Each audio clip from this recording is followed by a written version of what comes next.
नमस्कार, मैं हृदय धारवार। आप देख रहे हैं खबर भारत। आज हम बात करेंगे मिशन 2023 पर मंथन। जो जिस तरीके से चुनाव के अब 2 साल बचे हैं, इसके पहले बीजेपी और कांग्रेस तमाम दलों ने अपनी तैयारी शुरू कर दी है। भारतीय जनता पार्टी में एक के बाद एक लगातार बैठक का दौर शुरू हो चुका है। अलग अलग विधायकों से, सांसदों से, मंत्रियों से फीडबैक लेना शुरू हुआ है।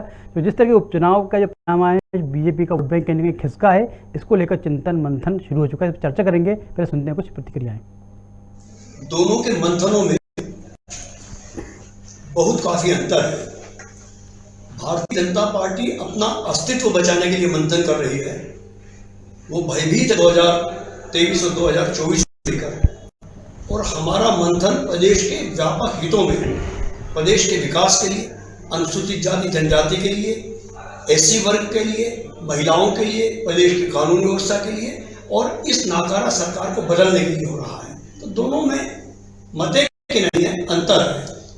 अब आप उसका अर्थ लगाइए कि कौन का मंथन सकारात्मक है, कौन का मंथन प्रदेश के व्यापक हितों में। कांग्रेस शायद जो शब्द उनको अपने के बारे में कहना चाहिए था। कांग्रेस इस समय डूबता जहाज हो गया है, और किस तरह से उनकी अभी रायबरेली से जो विधायक हैं सुश्री अदिति सिंह जी, वो भारतीय जनता पार्टी में आ गई हैं, जहाँ से कि श्रीमती सोनिया गांधी जी लोकसभा की सांसद हैं। उनके राष्ट्रीय अध्यक्ष की लोकसभा क्षेत्र की विधायक भारतीय जनता पार्टी में आ गई हैं। इससे लगता है कि डूबता जहाज कौन सा है और कौन अपना अस्तित्व बचाने का प्रयास कर रहा है। भारतीय जनता पार्टी 24 घंटे 365 दिन काम करने वाली पार्टी है। चुनाव आते हैं जाते हैं, लेकिन भारतीय जनता पार्टी 24 घंटे 365 दिन जनता जनार्दन की सेवा में लगी रहती है। देखिए, कहीं ना कहीं भारतीय जनता पार्टी हो चाहे कांग्रेस हो, दोनों ही दल राजनीतिक रूप से सक्रियता बढ़ाए हुए हैं। लगातार जिस तरीके से देख रहे हैं प्रदेश में दिग्विजय सिंह की जनजागरण यात्रा हो, चाहे कांग्रेस का अंदर जो कार्यक्रम है, आदिवासी लुभाने की योजना हो, चाहे बीजेपी की बात करें तो वहाँ बैठक तो शुरू हो चुका है। चर्चा करते हैं, मेहमान साथ जुड़े, फिर परिचय करा दें आपका। हाँ, बीजेपी से जुड़े गीत जी स्वागत है आपका। और कांग्रेस है राम पांडे जी, आपका बहुत बहुत स्वागत है। स्टेट पंकज गुप्ता जी, पंकज जी आपका बहुत बहुत स्वागत है। तो गीत जी, आखिर इस तरीके से लगातार एकदम सरगर्मी बढ़ गई, बैठकों का दौर शुरू हो गया, तो क्या लगता है आपको 2023 को लेकर भारतीय जनता पार्टी में कुछ ठीक नहीं चल रहा है क्या, जिस तरीके से एकदम से एकाएक आपने बैठक शुरू कर दी है?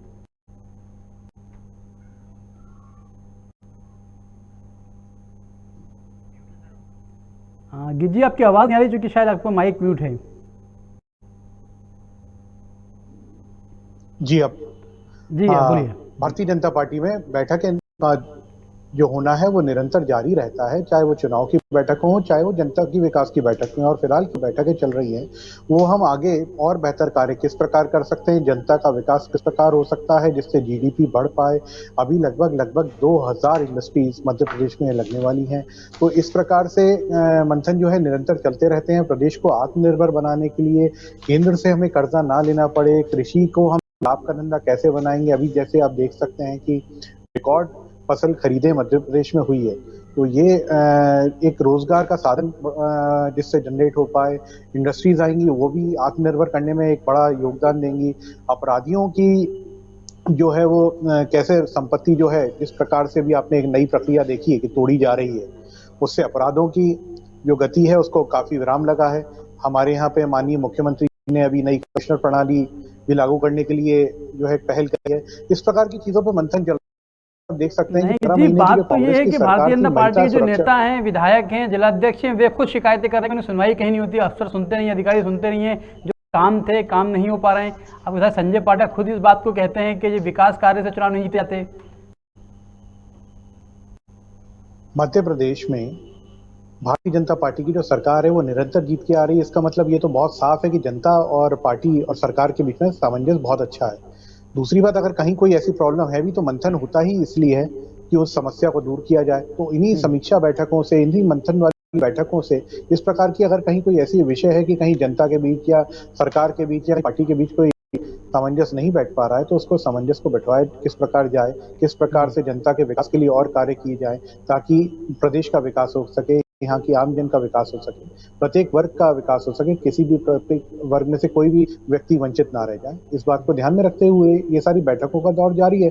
और जहां तक के आपने किसी नाराजगी की या किसी चिंता की बात करी, भारतीय जनता पार्टी की प्रति ना किसी जनता की नाराजगी है, ना ही सरकार की कहीं नाराजगी है। हाँ, छोटी मोटी सामंजस्य बनाने के लिए बैठकें आवश्यक रहती हैं, जो कि एक निरंतर दौर है और ये होती रहेंगी आगे भी। ठीक है, राम पांडे जी, पहले पिछड़ा वर्ग, फिर अब आदिवासी वर्ग, तमाम वर्गों को साधने की कोशिश भारतीय जनता पार्टी द्वारा लगातार की जा रही है, किस ऊपर देखते हैं आप? जे मध्य प्रदेश की जनसंख्या है करीब 7.5 करोड़। ठीक है, तो कांग्रेस और भारतीय जनता पार्टी में थोड़ा सा अंतर है कि कांग्रेस जब सोचती है तो 7.5 करोड़ लोगों के बारे में सोचती है। भारतीय जनता पार्टी का ये है कि एक वर्ग जब जेब में आ गया है तो दूसरे वर्ग के लिए काम करो। जैसे भारतीय जनता पार्टी के राष्ट्रीय महासचिव कहते हैं कि ब्राह्मण बनिए हमारी जेब में है, मतलब अभी तक ब्राह्मण बनियों के लिए काम किया था, अब वो हमारी जेब में है, अब हम उनको कितना भी प्रताड़ित करें वो कहीं नहीं जाएंगे, अब हम दूसरे वर्गों पर हम काम करें। लेकिन कांग्रेस का तो यह है कि हमें सकारात्मक सोच के साथ संगठन को मजबूत करना और आगे बढ़ना। हर संगठन में दो तरीके से काम होता है, सकारात्मक तरीके से और नकारात्मक तरीके से। सकारात्मक ये होता है कि अपने आप को मजबूत करना, और नकारात्मक ये होता है कि विपक्ष के नेताओं की इमेज को खराब करना, विपक्ष के संगठन को गालियां देना, विपक्ष के संगठन की जबरदस्ती कमियां निकालना, अपनी कमियों को दूर नहीं करना। तो हमारी पार्टी हमेशा सकारात्मक सोच के साथ आगे चलती है, और अभी भी हमारा मेन बात यह है कि हम जो काम कर रहे हैं उससे जनता को क्या फायदा हो रहा है। अभी हम सरकार में नहीं है, लेकिन जनता जो है महंगाई और रोजगार, व्यापार, इन समस्याओं से त्रस्त है। लेकिन हम सरकार में नहीं है तो हमारा दायित्व तो बनता है कि जनता को इन समस्याओं से कैसे भी निजात मिले। तो हमारे जितने भी संगठन है, कांग्रेस पार्टी हो, महिला कांग्रेस हो, किसान कांग्रेस हो, NSUI कांग्रेस हो, यूथ कांग्रेस हो, अनुसूचित जाति कांग्रेस हो, जितने भी हमारे संगठन हैं सब रैलियां निकाल रहे हैं, महंगाई के लिए कम करने के लिए धरना दे रहे हैं, और उसी का परिणाम है कि कहीं ना कहीं 50 रुपए का पेट्रोल बढ़ाया था, उसमें से 5 रुपए कम किए। यदि कांग्रेस ये आंदोलन लगातार नहीं कर रही होती तो ये पेट्रोल अभी तक 200 के ऊपर पार कर गया होता। ऐसे ही बहुत ज्यादा रोजगार की समस्या है, तो रोजगार के लिए हम रोज आंदोलन कर रहे हैं, क्योंकि किसी भी प्रदेश के लिए दो मेन चीज हैं, रोजगार, व्यापार। यदि रोजगार और व्यापार पर फोकस कर लिया तो बहुत सारी स्थितियां बदली जा सकती है। दूसरा, हमारे जो कमलनाथ जी हैं, प्रदेश अध्यक्ष हैं, बहुत योग्य है, अनुभवी है, उनकी मैनेजमेंट क्षमता जबरदस्त है। तो भारतीय जनता पार्टी में एक उनके प्रति हमेशा दहशत रहती है कि उनको कैसे भी न कैसे टारगेट किया जाए। जब वो दिल्ली में थे, मध्य प्रदेश में आए तो ये तो 2 दिन में चले जाएंगे, फिर वो मुख्यमंत्री बन गए, उसके बाद फिर उन्होंने काम किया, खरीद फरोख्त कर सरकार गिर गई, फिर उसके बाद ये दिल्ली चले जाएंगे। मतलब कमलनाथ जी को व्यक्तिगत टारगेट करना, तो ये उनको इसलिए व्यक्तिगत टारगेट करते हैं क्योंकि ये अच्छी तरह से जानते हैं कि मध्य प्रदेश में जब तक कमलनाथ जी है तो भारतीय जनता पार्टी को सरवाइव करना बहुत मुश्किल है। बहुत पॉपुलर मुख्यमंत्री थे, जनता के विकास से जुड़े हुए लगातार काम कर रहे थे, और इन्हें पता था कि कमलनाथ जी यदि 5 साल मुख्यमंत्री रह लिए तो कमलनाथ जी को फिर 25 साल तक हटाया नहीं जा सकता है। तो सीधा सा मेरा मतलब यही है कि राजनीति करो तो सकारात्मक सोच के साथ करो, सकारात्मक नियत के साथ करो। लेकिन राम पांडे जी, कांग्रेस के तमाम जो बड़े नेता हैं, दिग्गज नेता हैं, वो भी नदारत हैं। कुछ अब देखा जा रहा है कुछ दिनों से कि दिग्विजय सिंह वर्सेस भाजपा, जो इसी एक ही नेता दिखते हैं, सड़कों पर लड़ाई लड़ रहे हैं, संघर्ष कर रहे हैं, बाकी जो बड़े नेता है वो कहाँ नदारत हैं? नहीं, वो देखिए, आप फिर कहेंगे कि मीडिया को दोष दे दिया। मीडिया जाते ही नहीं है और नेताओं के पास इंटरव्यू लेने के लिए। सब नेता अपने अपने क्षेत्रों में काम कर रहे हैं। अरुण यादव जी प्रदेश अध्यक्ष हैं, पूरे प्रदेश में उनकी पकड़ है। अभी ये फोकस वो निमाड़ पर ज्यादा कर रहे हैं। जीतू पटवारी यूथ कांग्रेस के प्रदेश अध्यक्ष रह चुके हैं, इंदौर पर है उनका फोकस। अजय सिंह जी हैं, उनका फोकस विंध्य में है। ग्वालियर की हम बात करें तो यहाँ गोविंद सिंह जी हैं। मुरैना की बात करें तो रामनिवास रावत जी है।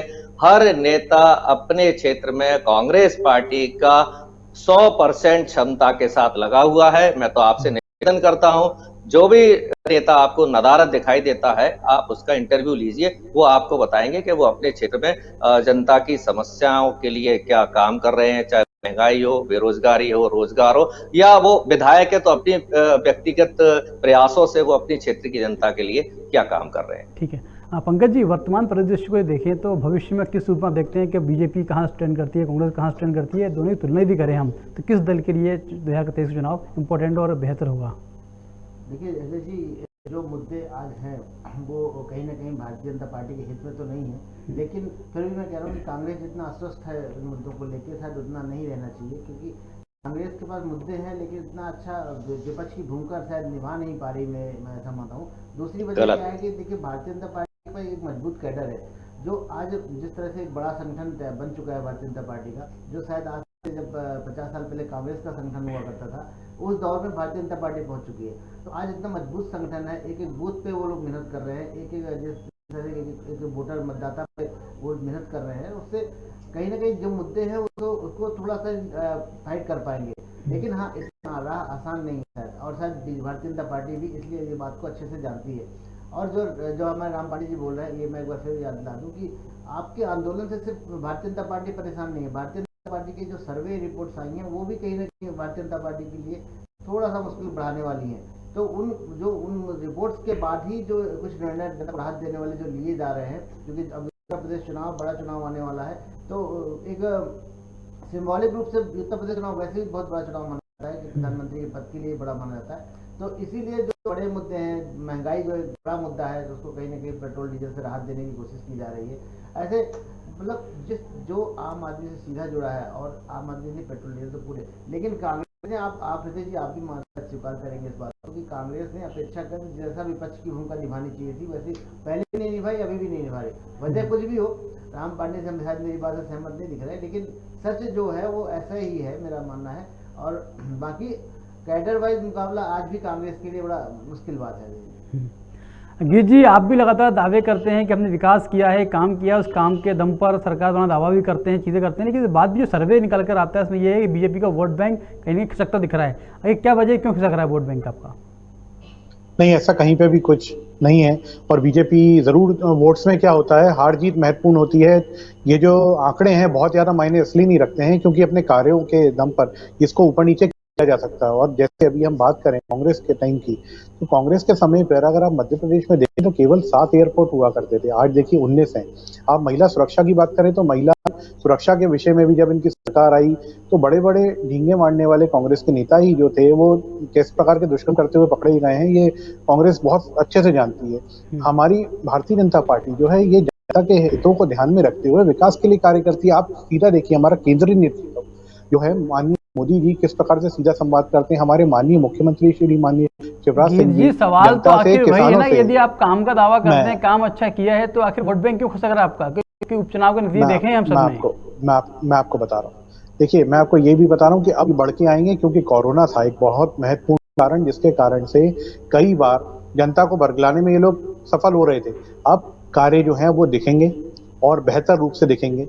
और हमारा जो मैंने आपको बताया ना, हमारे माननीय मुख्यमंत्री जी जिस प्रकार से सीधा संवाद करते हैं, आप सभी के चैनल्स के माध्यम से वो चीज सभी लोग देखते हैं, तो एक किसान और एक बड़ा कोई उद्योगपति हो, डायरेक्ट जब वो आदमी मुख्यमंत्री तक के अप्रोच कर पाएगा, तो आप मानिए कि जन आधार हमारे पास बहुत मजबूत है। और हमारी जो सरकार है वो धरातल पे कार्य करने वाली सरकार है। हमारे जो मुख्यमंत्री हैं वो जमीनी स्तर पे कार्य करने वाले मुख्यमंत्री हैं। ये पूर्व मुख्यमंत्री जो कमलनाथ थे तो इशारा करते थे कि बहुत हो गया, टाइम नहीं है मेरे पास में, चलो चलो। ये वो चलो चलो वाली सरकार नहीं जिसने इनको ही चला दिया। और ये जी, एक सवाल और मेरा ये था आपसे कि जिस तरीके से लगातार बातें होती है, लेकिन अभी तक निगम मंडल और जो बोर्ड के जो पद थे वो खाली पड़े हुए, चेयरमैन नहीं बनाए। सत्ता संगठन में जो तालमेल होना चाहिए था बेहतर तरीके से, आखिर क्या वजह है, क्यों घोषणा रोकी हुई है? ये देखिए, संगठन का विषय है, ये सरकार का विषय है, ये मेरा विषय नहीं है। समय आने पे उनकी सबकी भी जो है नीतियां अवश्य हो जाएंगी और शीघ्र ही होंगी, क्योंकि अब कोरोना कहीं ना कहीं भारत से ही भाग रहा है। तो इस रूप में भी आप देखेंगे तो जल्दी सारे कार्य सुचारू रूप से हो जाएंगे। राम पांडे जी, तो बीजेपी के अंदर कहीं डर दिख रहा है कि निगम मंडल खाली पड़े हुए हैं, पद नियुक्ति नहीं हो रही है, अधिकार लगातार दबाव बनाया जा रहा है, सिंधिया समर्थक भी लगातार दबाव बना के रख रहे हैं कि उनको नियुक्ति में मिले, निगम मंडल में पद मिले। आखिर क्या वजह लगती है आपको? देखिए, ग्वालियर के जो भारतीय जनता पार्टी के विधायक है जो सिंधिया समर्थक नहीं है, उन्होंने अभी भाजपा की मीटिंग में कहा है कि हमारा तो राजनीतिक भविष्य ग्वालियर चंबल संभाग में अस्थिर हो गया है। मतलब हम 3-3, 4-4 बार के विधायक हैं, लेकिन हम नहीं कह सकते कि आगे भी हमें पार्टी में इज्जत और सम्मान मिलेगा। ये भारतीय जनता पार्टी की मीटिंग में ग्वालियर चंबल संभाग के विधायक कह चुके हैं। और जहां तक ये संवाद की बात करते हैं, और आप देख लिए प्रधानमंत्री मोदी जी ने 7 साल में एक बार भी प्रेस कॉन्फ्रेंस नहीं ली है। एक बार भी प्रेस कॉन्फ्रेंस नहीं लेने का मतलब है कि संवाद तो इनकी तरफ से टोटल खत्म हो चुका है। संवाद पर इनके यहाँ कोई बातचीत नहीं होती है। और मैं आपको बार बार वही बात करूंगा कि परिणाम क्या दे रहे हैं भारतीय जनता पार्टी की। चलो मैंने बात ज्यादा मान ली कि मीटिंग ज्यादा करते हैं, संगठन पर ध्यान देते हैं, क्षेत्र में जाते हैं, शिवराज सिंह संवाद करते हैं, उसका परिणाम क्या निकला है? परिणाम तो आज मध्य प्रदेश भुखमरी और बेरोजगारी नंबर 1 है। वही आप काम कर रहे हैं तो फिर हम मध्य प्रदेश भुखमरी बेरोजगारी और कुपोषण में नंबर 1 क्यों है? नंबर 1 इसीलिए क्योंकि हम काम नहीं कर रहे हैं।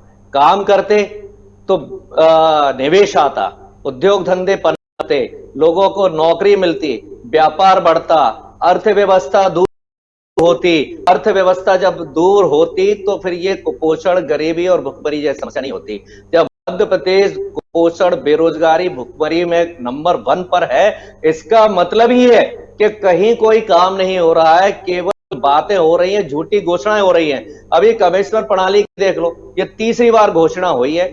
10-12 साल से कमिश्नर प्रणाली का चल रहा है। अब तक तो कमिश्नर प्रणाली लागू हो जानी चाहिए थी। और कमिश्नर प्रणाली से कुछ नहीं होता है, महान होता है आपकी नीयत। वही वहां का मुंबई का कमिश्नर फरार चल रहा है। बात होता है कि आपकी संगठन में कितनी पकड़ है और आप जो घोषणाएं करते हैं उसका पालन क्या है। कमलनाथ जी और शिवराज जी की जो तुलना करेंगे, बस मेन अंतर यही है, कमलनाथ जी ने यदि आज घोषणा कर दी है तो कल से काम शुरू हो जाता है, और शिवराज जी यदि घोषणा करते हैं तो पता नहीं 15 साल बाद भी शुरू होगा काम या नहीं होगा, 5 साल बाद ही शुरू होगा या नहीं होगा। एक जो इच्छा शक्ति है वो कमलनाथ जी की जबरदस्त है। तुरंत निर्णय लेना, तुरंत घोषणा करना, तुरंत काम करना। अब आप बताइए, मेट्रो जैसा प्रोजेक्ट मध्य प्रदेश में बातें चल रही थी 15 साल से, कमलनाथ जी मुख्यमंत्री बने, मेट्रो जैसा परियोजना उन्होंने भोपाल और इंदौर में शुरू कर दी। गौ माता की हम बात करते हैं, गौ माता उन्होंने 1000 गौशालाओं का निर्माण कार्य उन्होंने मात्र 11.5 महीने में कर दिया। हम कहते हैं किसानों को राहत देने के बाद उन्होंने किसानों का बिजली का बिल आधा कर दिया। हम कहते हैं जनता को राहत देने के बाद उन्होंने दिखा दिया कि हाँ 100 रुपए में भी बिजली दी जा सकती है। जो उन्होंने कहा निवेश की बात, उद्योग धंधे, निवेश के लिए लोग आने लगे थे। निवेश क्यों आता है? यदि हमारे प्रदेश के अंदर एक अच्छा वातावरण हो, अच्छा माहौल हो, अपराध कम हो, दुष्कर्म कम हो, घोटाले कम हो, माफिया कम हो, तो निवेश आएगा। और कमलनाथ जी ने आते ही सबसे ज्यादा फोकस इसी पर किया था। उन्होंने माफियाओं और अपराधियों पर नकेल डाली थी। इसके कारण उद्योगपतियों का विश्वास बढ़ा तो उद्योगपति मध्य प्रदेश में आने लगे। जब आते हैं तो फिर उससे रोजगार बढ़ता है, व्यापार बढ़ता है और नौकरियां मिलती हैं और थोड़ी बहुत महंगाई भी बढ़ती है। तो यदि हमारी आर्थिक स्थिति मजबूत होती है तो उस महंगाई का भी असर नहीं होता है। अब ये महंगाई से जनता क्यों त्रस्त हो रही है? क्योंकि महंगाई तो बुलेट ट्रेन की तरह से बढ़ रही है और जो हमारी आमदनी है वो पैसेंजर की तरह से भी नहीं बढ़ रही है, इसलिए महंगाई का असर ज्यादा होता है। महंगाई तो पहले भी बढ़ती थी, लेकिन जितनी महंगाई बढ़ती थी उससे डबल आमदनी बढ़ती थी, इसलिए महंगाई से जनता पहले से त्रस्त नहीं होती थी। अब हाल क्या है? अब आप सोचिए कि लोग सिलेंडर को साइड में रख के और लकड़ी के चूल्हे पर रोटियां सेक रहे हैं। और शिवराज जी अभी चुनाव में गए थे तो शिवराज जी स्वयं चूल्हे की रोटी पर बैठकर खा रहे हैं और गैस का सिलेंडर अलग रखा हुआ है। तो हम जो भी काम कर रहे हैं, हमें चुनावी मोड से निकलकर इस मोड पर आना चाहिए, चाहे हम सत्ता में रहें या विपक्ष में रहें, कि हम जनता के लिए क्या काम कर रहे हैं और जनता को हम परिणाम क्या दे रहे हैं, हम ठोस बातें क्या कर रहे हैं। ये नहीं कि ये नेम प्लेट हटाकर उसकी कर दी, कभी कमलापति की नेम प्लेट लगा दी, कभी टंट्या भील की नेम प्लेट लगा दी। वही वो इतने महान हो गए, उनको हमने भगवान का पद दिया है तो उनके लिए आप एयरपोर्ट बनाइए, फिर उसका नाम रखिए, कोई बड़ी यूनिवर्सिटी बनाइए, फिर उनका नाम रखिए। जितने भी महान लोग हैं, चाहे हरि सिंह गौर जी हो, हमने सागर भी यूनिवर्सिटी बनाई, बिरसा मुंडा जी हो, हमने एग्रीकल्चर यूनिवर्सिटी बनाई, हमने उनके नाम पर एयरपोर्ट बनाया। तो जो महान लोग हैं पहले उनके लिए बनाओ। अब आपने तो क्या किया, गुजरात में स्टेडियम बना दिया, सरदार वल्लभ भाई पटेल के नाम पर स्टेडियम था, उसका नाम हटा के भी आपने नरेंद्र मोदी स्टेडियम कर दिया। तो नाम बदलने से विकास नहीं होता है। यदि आपको कुछ करना है कीजिए, आप दीनदयाल उपाध्याय जी का नाम रखिए, किसी का भी नाम रखिए, लेकिन यह विकास नहीं होता है कि कांग्रेस ने जो काम किया है उस काम पर आप अपनी नेम प्लेट लगा दें। ठीक है, नंबर नहीं जाते हैं। पंकज जी, जिस तरीके से चुनाव का जो समर चालू हो चुका है, बीजेपी लगातार दावे करती है, बैठकें लगातार चिंतन मंथन हो रहा है, लेकिन निगम मंडल के पद नहीं भरे, एकदम से बीजेपी को नया कर दिया, पूरे युवाओं की टीम एक तैयार हो गई है, फौज तैयार हो गई है, वरिष्ठों को दरकिनार किया जा रहा है, तो वरिष्ठ युवाओं के बीच जो तालमेल का अभाव कहीं ना देखा जा रहा है।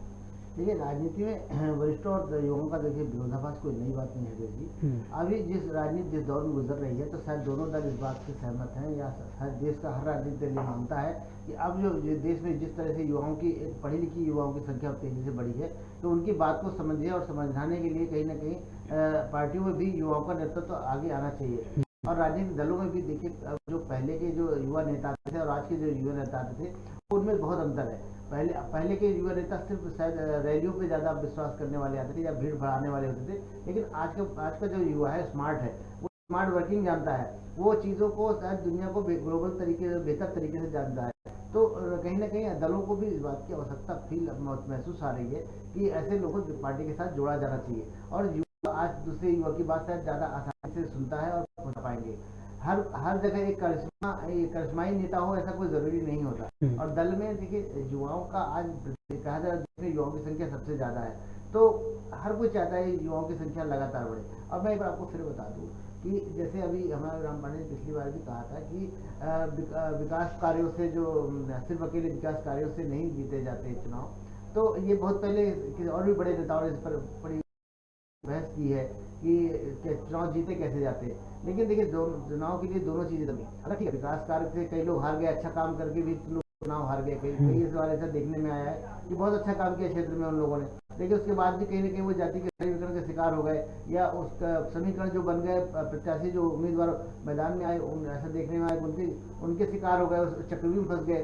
तो ऐसा होता है कई बार कि जब आप विकास बहुत अच्छा करते हैं फिर भी आप चुनाव नहीं जीतते। ये कहना ये भी सही है कि बहुत मुश्किल काम है, लेकिन कहीं ना कहीं मुद्दों का महत्व बहुत ज्यादा है और एक लहर चलती है। भारत के जो इतिहास रहा है चुनाव का, उसमें तत्कालीन मुद्दों को ज्यादा महत्व देखा गया है। ठीक है गीत जी, जिस तरीके से युवाओं को तरजीह मिल रही है लेकिन वरिष्ठों को दरकिनार किया जा रहा है, क्या लगता है आपको?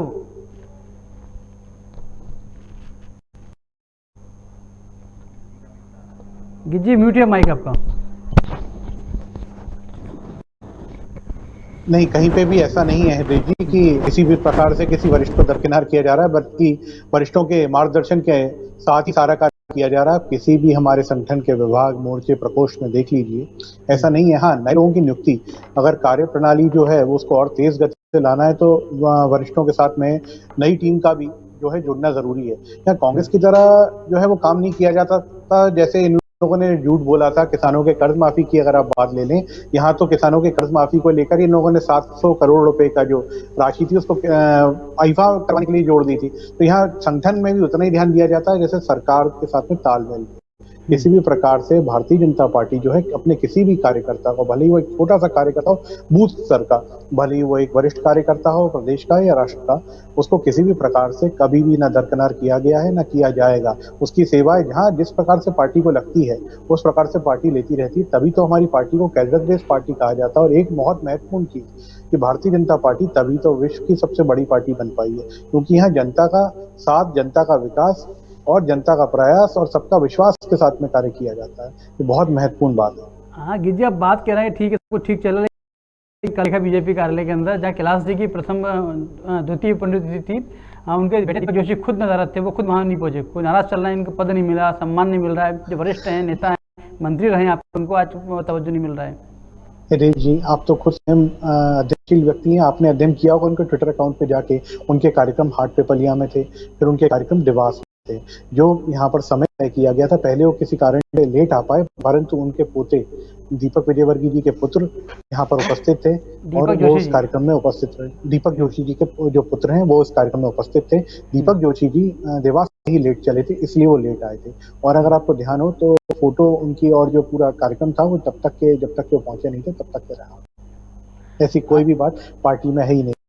हमारी पार्टी, मैंने आपको बार बार बताया कि संगठन जो है हमारी पार्टी का बहुत मजबूत है, हम लोग परिवार के रूप में है और कभी ऐसी कोई बात ना आई है ना आएगी। हाँ, कई बार जैसे आपकी भी गलती नहीं है, मन में सवाल उठते हैं और सवाल पूछने से ही वो सवालों का जब जवाब मिल जाता है तो जनता के बीच में वो जो कई बार ऐसी बातें चली जाती हैं वो भी जो है दूर हो जाती हैं। उसके लिए मैं आपका बहुत बहुत आभार और धन्यवाद भी व्यक्त करता हूँ। राम पांडे जी, क्या लगता है आपको, जिस तरीके से कह रहे हैं गीत जी कि सब कुछ ठीक चल रहा है, पार्टी में, संगठन में कोई दिक्कत नहीं, परेशानी नहीं है, तालमेल का अभाव तो दिखता है फिर भी? देखिए, इनके लिए सत्ता सर्वोपरि। दीपक जोशी जी आठपीपल्या से हैं। कांग्रेस के एक युवा विधायक वहां चले गए थे, कैसे गए थे वो उस पर हम कई बार बात कर चुके हैं। मनोज चौधरी जी, ठीक है। अब दीपक जी जोशी जी का भविष्य वहां खत्म हो चुका है। अब बताइए, मनोज चौधरी को टिकट मिलना था या दीपक जोशी को? दीपक जोशी सीनियर, भारतीय जनता पार्टी में 50 साल से। मनोज जोशी एक दिन पहले गए और उनको आपने टिकट दे दिया। तो ये टीवी पर तो कहते हैं कि कांग्रेस पार्टी के जो कार्यकर्ता हैं, नेता हैं, पाकिस्तानी हैं, देशद्रोही हैं, ठीक है। जब इनकी पार्टी में चले जाते हैं तो फिर उन्हीं नेताओं को ये अपने सर पर बिठा लेते हैं, और जो इनके स्वयं के नेता हैं 25-50 साल से जो पार्टी में काम करते हैं उनको वो अपमानित करते हैं। जैसा कि आपने कहा था कि संगठन में नियुक्तियां क्यों नहीं हो रही हैं, वही जो इधर से बिकाऊ लोग गए हैं उन्होंने, उनकी शर्त है कि हमें तो आपको देना पड़ेगा। संगठन में जो नियुक्तियां नहीं हो पा रही हैं उसका कारण वही है, जो कांग्रेस के लोग हैं उनका अधिकार पहले है। इनके जो भारतीय जनता पार्टी के जो ओरिजिनल लोग हैं जो 25-50 साल से काम कर रहे हैं उनका अधिकार बाद में है। तो कांग्रेस से जो गए हैं, भले ही चुनाव हार गए हैं, पहले उनको पद दिया जाएगा, बाद में जो रूखा सूखा झूठा कांग्रेसियों का जो बचेगा वो इनको दिया जाएगा। तो इसलिए जो कांग्रेस को बस ऊपर गालियां दे सकते हैं। और जैसा कि आपने बताया था कि आरएसएस का सर्वे और भारतीय जनता पार्टी का सर्वे कह रहा है कि महंगाई बेरोजगारी से हालत खराब है। अब वही यही बात तो हम कहते हैं, वही इनका खुद का सर्वे कह रहा है कि महंगाई बेरोजगारी से जनता त्रस्त है, तो हमें तो ये जवाब दे देते हैं कि नहीं, कुछ नहीं हुआ है। अब कुछ नहीं तो अपने आरएसएस और भारतीय जनता पार्टी के सर्वे को तो मान लें कि आपके कुशासन के कारण, आपकी गलत नीतियों के कारण जनता परेशान है। अब होगा क्या, वो कोई नया जुमला छोड़ा जाएगा? चुनाव कैसे हो रही है? गीत जी, एक और विषय अब यहाँ आप पे आता बताओ, है हम कि 70 आपके पड़ोसी राज्य छत्तीसगढ़ ने पंचायत चुनाव घोषित कर चुके हैं, चुनाव होने, लेकिन मध्य प्रदेश के अंदर नगर निकाय चुनाव, पंचायत चुनाव पेंडिंग, क्यों नहीं करवाते आप? लेकिन निर्वाचन आयोग जो है जारी कर, सिर्फ इसी की जो है तारीख आनी चाहिए, इसके लिए तो वो स्वतंत्र संस्था है। पंकज जी, जी, सरकार और के हाथ में होता है, चुनाव नगर हारने निकाय चुनाव हो, जीतने की पंचायत बात के की चुनाव है हो, भी। करवाना चाहिए समय पे नहीं हो पा रहे हैं। कि चुनाव हार जीत की मैं थोड़ा सा इनको बता दूं, यदि आपकी परमिशन हो तो। अभी परिणाम आए हैं पूरे देश के। 29 विधानसभा में से 8 कांग्रेस जीती है, 7 भारतीय जनता पार्टी जीती है। 3 लोकसभा में से 1 कांग्रेस जीती है, 1 भारतीय जनता पार्टी है। ये देश का मूड है, तो कहां से आप जीत गए? ठीक है। और आप बताइए, 2-4 प्रदेशों में आपकी सरकार है, बाकी जगह तो आपने या तो खरीद फरोख्त बनाई है या आपकी गठबंधन की सरकार है। ठीक है, जितनी प्रदेशों में आपकी सरकार है, एक आध दो प्रदेश में कम ज्यादा हमारी है। और फिर आप अभी 4 दिन से चुनाव जीतने लगे हो, हम तो 70 साल से चुनाव जीत रहे हैं। आप 4 दिन से चुनाव जीतने पर आपको घमंड आ गया। हम 70 साल से चुनाव जीत रहे थे और हम तो फिर भी शांत थे। हमने तो कभी घमंड नहीं किया, कि हमने तो कभी नहीं कहा कि 70 साल से चुनाव हम जीत रहे हैं। ठीक है जी, मैं ये बोल रहा हूँ कि हम 70 साल से चुनाव जीत रहे थे, हमने कभी अहंकार और घमंड नहीं पाला। ये 7 साल से तो चुनाव जीते, ये हर बात को ये कहते हैं कि हम चुनाव जीत रहे हैं। भाई, चुनाव जीतने थोड़ी होता है कि आप अहंकारी और घमंडी हो जाओ। चुनाव जीतने का मतलब होता है कि आप और ज्यादा विनम्र हो जाओ और ज्यादा मन से आप काम करो और सबका विश्वास। नहीं, आपने कहा ना ब्राह्मण बनिए जेब में है, बिल्कुल नहीं कहा। तो इसका मतलब ये ब्राह्मण बनिए के अलावा आपने किसी पर ध्यान नहीं दिया, और अब उनको भी आप अपमानित कर रहे हैं। सिर्फ एक षड्यंत्र है। नहीं, ये आपके प्रभारी मध्य प्रदेश के प्रभारी मुरलीधर राव, वहाँ मुरलीधर राव मध्य प्रदेश के प्रभारी है। आप उनको तो झूठा साबित मत कीजिए। मुरलीधर प्रभार, आपके प्रभारी को आप झूठ बोल रहे हैं, आप अपने प्रभारी को झूठा बोल रहे हैं, आप अपने प्रभारी को झूठा बोल रहे हैं। उन्होंने कहा ब्राह्मण बनिए जेब में है। पहले आपके शिवराज जी ने कहा माई के लाल को हम उनके दिखा देंगे। माई के लाल का कहकर उन्होंने गालियां दी थी पहले शिवराज जी ने। शिवराज जी का क्या हश्र हुआ? माई का लाल कहकर आपने गालियां दी थी। अब ब्राह्मण बनिए जेब में है, अब आप ये बोलकर गालियां दे रहे हैं। कोई आपको वोट दे रहा है, इसका मतलब ये थोड़ी है कि वो गाली खाने के लिए। पहले माई का लाल बोलकर आपने गाली दी, अब ब्राह्मण बनिए जेब में है ये बोलकर आप गालियां दे रहे हैं। आप बोल दीजिए, भाई, किसी कोई आपको वोट दे रहा है, इसका मतलब ये नहीं है कि आप पंकज जी को अपमानित करें। देखिए, दोनों लोग निश्चित तौर पे दोनों राजनीतिक दल इस बात तो सहमत नहीं होंगे कि दोनों के मुद्दे और तैयारियां कैसी हैं, लेकिन ये तय है कि पंचायत चुनाव को, जैसे आपने सवाल पूछा था कि पंचायत चुनाव को लेके ये लगातार टालने की कोशिश चल रही थी। लेकिन अब जिसमें कोर्ट के हस्तक्षेप के बाद चुनाव तो बहुत ज़्यादा नहीं टाले जा सकते। लेकिन देखिए, इस पंचायत चुनाव का परिणाम विधानसभा चुनाव में भी दिखाई देगा। एक माहौल बनना शुरू हो जाएगा, जो किसके पक्ष में जाता है, विपक्ष में जाता है, अलग मुद्दा है हृदय जी। लेकिन ये है कि पंचायत चुनाव के बाद जो एक गाँव जो लहर चलेगी जो एक पार्टी की, वो उसका सीधा असर आपको चुनाव में देखने को मिलेगा। नहीं, बिल्कुल। जिस तरीके से बात चल रही है कि चुनाव को लेकर तैयारियां शुरू हो चुकी हैं, बीजेपी हो चाहे कांग्रेस, तमाम दल इसमें आगे आगे काम कर रहे हैं, तो ये जी चुनाव तो कराना चाहिए वैसे आपको।